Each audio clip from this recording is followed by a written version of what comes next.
Hard to imagine a more symbolic object of devastation from this very powerful tornado that ripped through here in Iowa this afternoon than these wind turbines. Massive wind turbines folded over like toys. They caught on fire, some of them as well, as this tornado ripped by.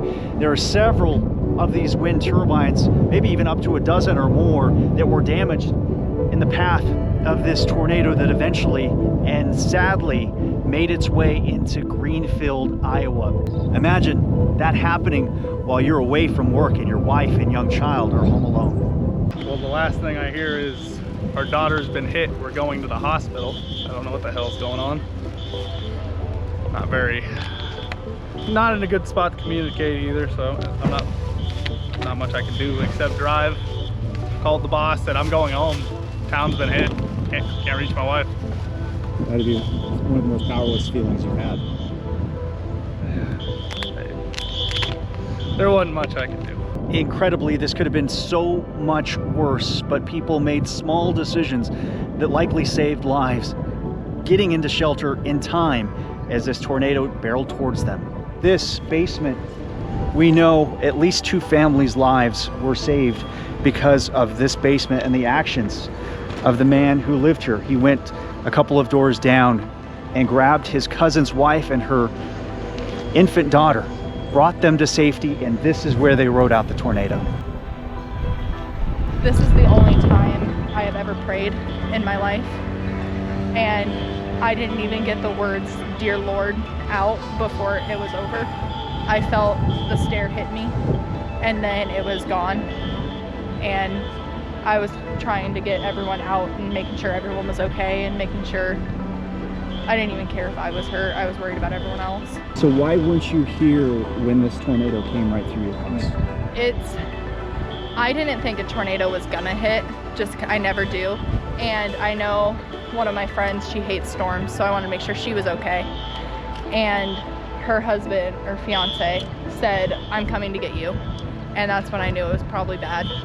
And I didn't think of anything. I grabbed my baby, wrapped her in a blanket, and we took off running and ended up at his house. He threw us in the basement, locked their door, and me, my daughter, her uncle, my friend, and their son were all huddled up, covering each other. We were watching the radar news thing that my friend Bailey had, and I could see it coming, and then I felt the pressure change, and that's when I covered her son.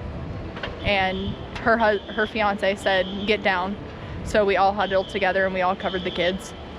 And their house is okay compared to their head damage as well? It's right up there. It's completely gone. We had one of their staircases fell on me, and I was covering so it didn't hit any of the kids or anyone. And I was more concerned about getting everyone out so we could get up to the hospital, because my daughter was bleeding a little bit, and I was more concerned about that than anything. But everybody escaped, yeah, basically almost without fine. a scratch. Yeah. One thing that likely saved a lot of lives is the timing. It happened in the afternoon. A lot of people who lived on this street were at work. They weren't home. They weren't in the path of this tornado. One sign of hope that you can find, not from just that rainbow, but the fact is that it wasn't worse, that more people weren't killed and seriously injured from this very powerful and violent tornado.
for